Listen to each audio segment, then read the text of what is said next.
ಪರ್ಕ್ಯುಲೇಟರ್ coffee ಲವರ್ಸ್‌ಗೆ use ಆಗೋಂಥ ಒಂದು video ಮಾಡಿದ್ದೀನಿ.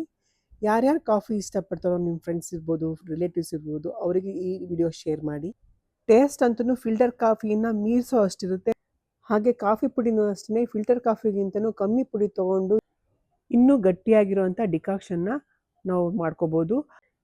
ಈ ಪರ್ಕ್ಯುಲೇಟರನ್ನ ಯೂಸ್ ಮಾಡಿಕೊಂಡು ಹೇಗೆ ಕಾಫಿ ಮಾಡೋದು ಅನ್ನೋದನ್ನು ನೋಡೋಣ ಬನ್ನಿ. ಮೊದಲಿಗೆ ಪರ್ಕ್ಯುಲೇಟರ್ನ ಓಪನ್ ಮಾಡಿಕೊಂಡು ಕೆಳಗಡೆ ಕೊಟ್ಟಿರೋಂಥ ಪಾತ್ರೆಗೆ ನೀರು ಹಾಕೋಬೇಕು. ಮಧ್ಯದಲ್ಲಿ ಕಾಫಿ ಫಿಲ್ಟರ್ ಇರುತ್ತೆ, ಪುಡಿ ಹಾಕೋಬೇಕಾಗತ್ತೆ. ಅದಕ್ಕೆ ಸ್ವಲ್ಪ ನಾನು ರುಚಿಗೆ ಅಂದ್ಬಿಟ್ಟು ಒಂದು ಚಿಟಿಕೆಯಷ್ಟು ಉಪ್ಪು ಹಾಕ್ತಾ ಇದ್ದೀನಿ. ಇದೇನು ಉಪ್ಪಿನ ರುಚಿ ನಿಮಗೆ ಗೊತ್ತಾಗಲ್ಲ, ಟೇಸ್ಟ್ ಚೆನ್ನಾಗಾಗುತ್ತೆ.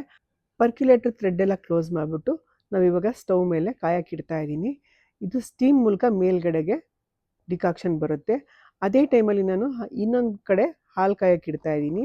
ಹಾಲು ಕಾಯೋಕ್ಕೂ ಮುಂಚೆ ನೋಡಿ ಆಗಲೇ ಡಿಕಾಕ್ಷನ್ ಬರ್ತಾ ಇದೆ.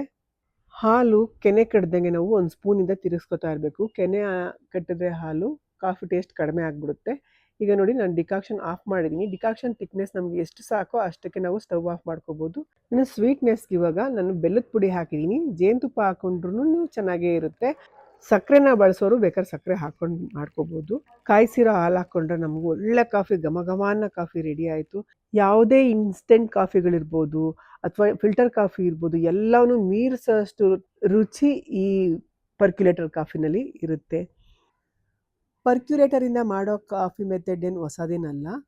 ನನಗೆ ಗೊತ್ತಿರೋಂಗೆ 25-30 ವರ್ಷದಿಂದ ಮಾಡ್ತಾ ಇರೋರು ಕೂಡ ಇದ್ದಾರೆ. ಈ ಮುಂಚೆನೇ ಈ ಕಾಫಿ ಟೇಸ್ಟ್ ಮಾಡಿರೋರಿದ್ದರೆ ಕಮೆಂಟ್ ಮೂಲಕ ಟೇಸ್ಟ್ ಹೇಗಿದೆ ಅನ್ನೋದನ್ನು ತಿಳಿಸಿ. ಈ ವಿಡಿಯೋ ನಿಮಗೆಲ್ಲ ಯೂಸ್ ಆಗುತ್ತೆ ಅಂದ್ಕೊಂಡಿದ್ದೀನಿ. ಇಷ್ಟ ಆದರೆ ಲೈಕ್ ಮಾಡಿ, ಶೇರ್ ಮಾಡಿ, ಫಾಲೋ ಮಾಡಿ.